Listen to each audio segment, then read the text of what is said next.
A long time ago, I took this book from my granddaughter, the Roald Dahl Treasury, and I started reading it, and man, these are different stories. So I'm going to record a few of them, and during this lockdown, today's day 21, you can maybe let your kids watch this video and listen to the story, and if they get scared, hey, it's Roald Dahl, I'm just reading it. Okay, so the story we're going to read is Cinderella from Revolting Rhymes. I guess you think you know this story. You don't. The real one's much more gory. The phony one, the one you know, was cooked up years and years ago and made to sound all soft and sappy, just to keep the children happy. Mind you, they got the first bit right. The bit where in the dead of night, the ugly sisters, jewels and all, departed for the palace ball, while darling little Cinderella was locked up in the slimy cellar, where rats who wanted things to eat began to nibble at her feet. She bellowed, "Help, and let me out!" The magic fairy heard her shout. Appearing in a blaze of light, she said, "My dear, are you all right?" "All right," cried Cindy. "Can't you see? I feel as rotten as can be." She beat her fist against the wall and shouted, "Get me to the ball. There is a disco at the palace. The rest have gone, and I am jealous. I want a dress. I want a coach, and earrings and a diamond brooch, and silver slippers, 2 of those, and lovely nylon pantyhose. Done up like that, I'll guarantee the handsome prince will fall for me." The fairy said, "Hang on a tick." She gave her wand a mighty flick, and quickly, in no time at all, Cindy was at the palace ball. It made the ugly sisters wince to see her dancing with the prince. She held him very tight and pressed herself against his manly chest. The prince himself was turned to pulp. All he could do was gasp and gulp. Then midnight struck. She shouted, "Heck! I've got to run to save my neck." The prince cried, "No! Alas! Alack!" He grabbed her dress to hold her back. As Cindy shouted, "Let me go!" the dress was ripped from head to toe. She ran out in her underwear and lost one slipper on the stair. The prince was on it like a dart.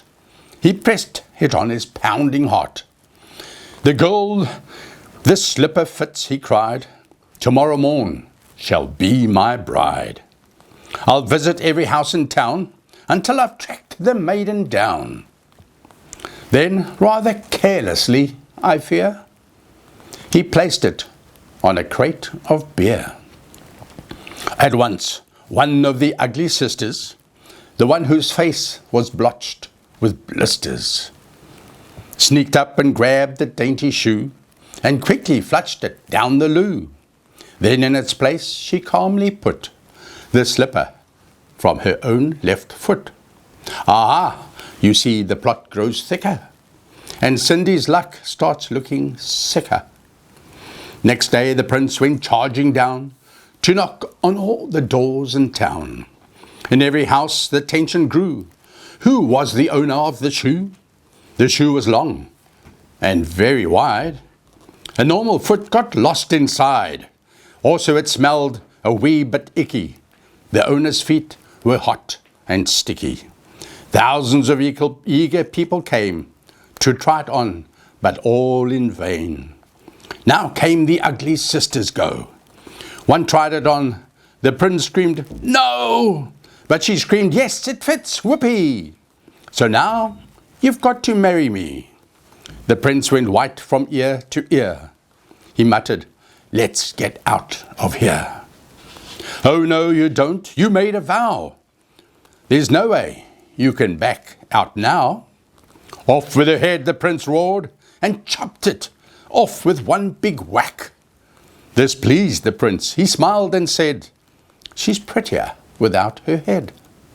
Then up came sister number 2, who yelled, "Now I will try the shoe." "Try this instead," the prince yelled back. He swung his trusty sword and smack!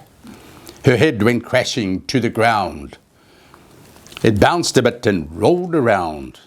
In the kitchen, peeling spuds, Cinderella heard all the thuds of bouncing heads upon the floor, and poked her own head around the door. "What's all the racket?" Cindy cried. "Mind your own biz," the prince replied. Poor Cindy's heart was torn to shreds. "My prince," she thought, "he chops off heads. How could I marry anyone who does that sort of thing?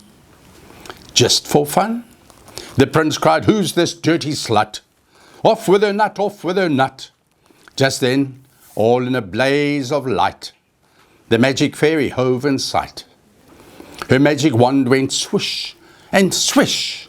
"Cindy," she cried, "come, make a wish. Wish anything and have no doubt that I will make it come about." Cindy answered, "Oh, kind fairy, this time I shall be more wary. No more princes, no more money. I have had my taste of honey. I'm wishing for a decent man. They're hard to find. Do you think you can?" Within a minute, Cinderella was married to a lovely fella, a simple jam maker by trade, who sold good homemade marmalade. Their house was filled with smiles and laughter, and they were happy ever after. Roald Dahl.